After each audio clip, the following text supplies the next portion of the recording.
grow your business, stop spinning your wheels, and build the life you deserve. And I'm here to help. My name is Megan Brain. This is Stop Sucking at Business. Hey guys, Megan here. Welcome to the show. I am happy that you're here. This is sort of a very special episode because it is my decided season finale.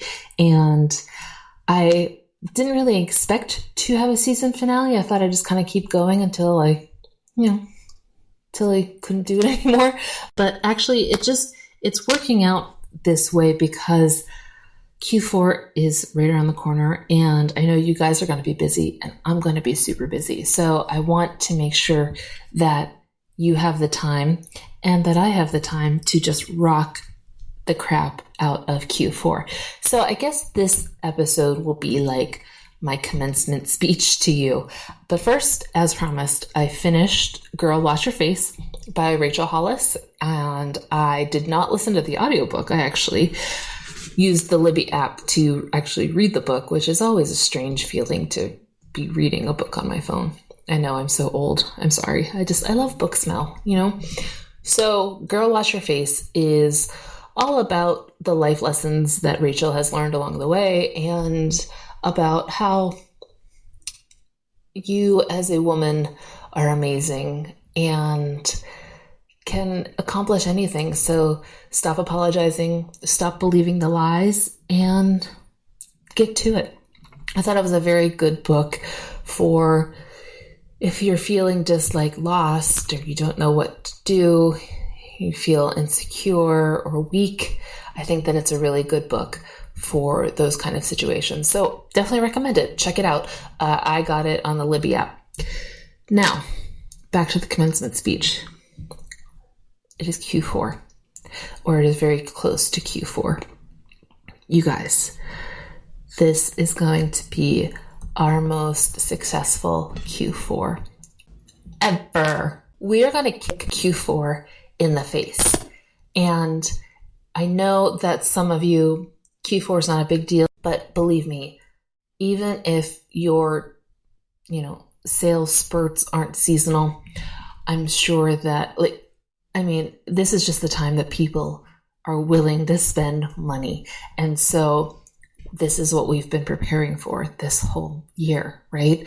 I was thinking about all of the things that I've accomplished since we've been talking on this season and the goals that I've had, how some of the goals have changed, where I'm going and where I've been, just off the top of my head.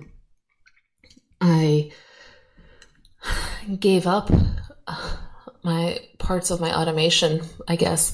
I gave up my staff because it just wasn't being productive and it wasn't being effective. And so I knew that I had to be authentic and come back in and be the face rather than hiding. So that was probably the biggest accomplishment for me that I totally didn't see coming. What about you? What have you been working on that you were totally surprised about this year? Has it been a good thing or has it been a life lesson? And where are you going to go from here? In terms of my Q4, just to let you know, God, can I be real with you for a second?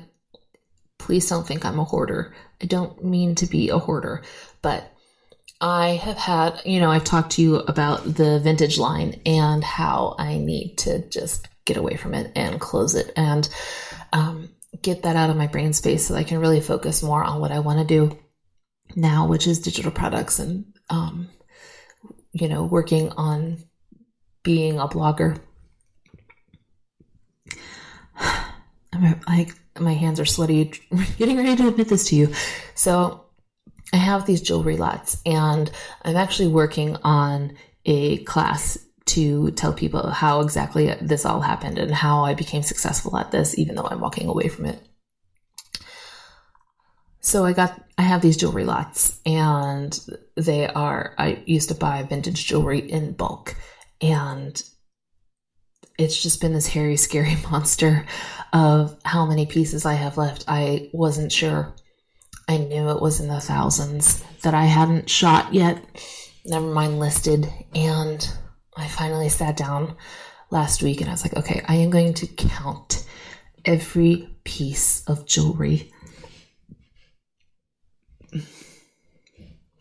that I haven't shot yet. I am going to face this monster and I am going to get this number so that I know, instead of being afraid of it, I am going to do this. And I counted every piece of every pair of earrings, every ring. Are you ready for the number? 2,266 pieces of jewelry that have not yet been shot. My Etsy store right now has about 1,500 pieces. So I will have close to 4,000 pieces of jewelry listed by the end of the year. Oh my God. Well, let's be optimistic and say I won't have 4,000 pieces. I will list 4,000 pieces because I'm going to sell a ton of it. You know, I have 1,500 pieces right now, but that's the 1,500 pieces that haven't sold yet. Do you know what I mean? So I won't have 4,000 pieces, but I will finish shooting and listing 2,266 pieces by Christmas. How am I going to do that? So I did some math yesterday and realized that, okay, I have about 20 weeks left in the year as I'm recording this. Let's take off Thanksgiving and Christmas and say, all right, I have about 18 weeks left. If I can shoot and list 160 pieces per week, I will be on pace to reach my goal. It's supposed to be like 100 and I don't remember the exact number, but 160 is over. So it's given me some buffer. So I have figured out that if I can do that, which is a hairy, scary monster on its own, then I will reach my goal. And then 2021, right? No, oh my God, 2020. I'm getting ahead of myself. 2020, I will be able to focus 95% on the blogs. You know, there's still going to be the 5% of not listing, but selling all of the remaining inventory. Because while I am optimistic that I'll sell a lot, I am also realistic that I will not sell all of it by the end of the year. So now I'll still have some stragglers, but that's okay. So that is my goal. I will spend 1 day a week shooting and 2 days a week listing. And that leaves me 4 days to work on the blog, the IG content, and 1 whole day for life stuff and for relaxing. And this is usually not the time. That's not the way I like to advise people to work, because that is ready, set, burnout. But this is only a temporary thing. And if I want to move forward, I'm going to get this done. So that is my big goal. My other goal is to finish my editorial calendars for 2020, work on SEO for old posts, and for Beige House, I have the rest of the year scheduled in terms of content. It's not created, it's just scheduled. And Megan Brame, I am working on right now. I'm going to do that. Instagram content and sponsor pitches, just all of the product development, all of that kind of stuff will be 3 days a week. 1 day will be life. Oh, and then one of those blog days will also include classes. I have a bunch of classes that I have access to that I want to either take for the first time or retake. Right now, I am finishing #Jeff's SEO class. And after that, I am using the Social Media Examiner Vid Summit that I subscribed to. And after that, I'm going to retake a couple of classes, Pinfinite Growth by Melissa Griffin and Instagram with Intention by Hillary Rushford, if you are interested. In addition, I am so happy to tell you, because I'm super excited about it, I have hired a business coach to help me get my focus and to help me move forward. And, sometimes I just feel like I'm not being a real business person. I just kind of winging it. And I know we all feel that way, right? We all just kind of like, sure.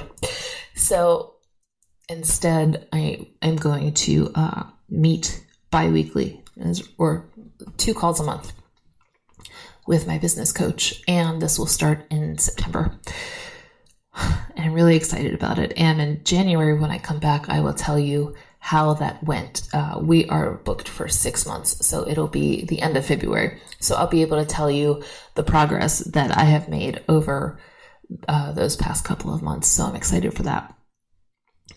Those are my really big goals that I can think of right now.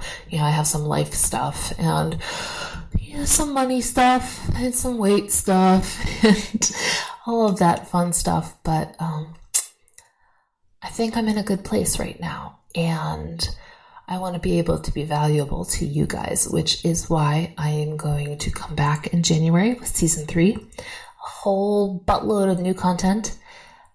And I hope that you guys rock it this quarter. Look, I know that you have your goals, and I feel that you are going to rock them because you are here, you are listening, you want to move forward, you want to do better. You want to be better, and I know you can. So keep your eyes on your own paper. If I can give some advice, don't compare yourself to others because their struggle is not the same as your struggle, and we never see the bad stuff on Instagram, right? We never get to see all of that stuff. So don't compare yourself to others, and don't apologize for who you are and what you want. Just as a quick side story, last week I went and I got my makeup done professionally at Sephora, not because I have anything to do, like, I'm not getting married again or something. I just felt like I don't know the color of my face anymore. I used to have really fair skin and, beautiful, like China white goth skin. Not that, but pretty close. Anyways, I kept buying colors based on that and then just looking like kabuki makeup. And I just felt lost with makeup. I didn't know what to do anymore. So I went and I had it professionally done. And I dropped $250 on new makeup. I told somebody this and she said, well, I guess you can return it. You're crazy for spending that kind of money on makeup. And I was like, well, that is super judgy, first off. Secondly, you don't know my story. I don't buy makeup often. I buy it maybe every other year, which I know I'm supposed to get rid of that stuff. But blah, blah. Pretend that I am a healthy person who knows how to do everything. So I don't buy new stuff. I don't buy... I go to Goodwill because I love thrifting and I love vintage. So all of my furniture, most of my jeans, all of that stuff is from Goodwill or thrift stores. And I don't have to apologize because it's my life. It's my money. And this is what makes me feel good. So however you're splurging, and please splurge a little bit on yourself this quarter. It is super stressful time. So just go do a massage at least once, or get your nails done, or something frivolous that has no business purpose other than to just give you a second of peace. And however that is, and however much money that costs, don't apologize for it. Don't apologize for chasing your dreams, and don't apologize for your business. I think so many of us get afraid to say what we do for a living. Someone asks, like, oh, what do you do? And we all kind of stutter, right? I am a blogger, or I make soap, and we feel embarrassed and we feel guilty, maybe, or childish, immature. That's not fair, and that's just insecurity. So don't let yourself feel that way, because you got this. And I wish you all of the best. Q4. I hope you have a fantastic time. I hope you get to spend it how you want to spend it, if that's with family or friends or just hiding out. Whatever you got to do, you got to do. And I'm right there behind you. I'll talk to you guys in January.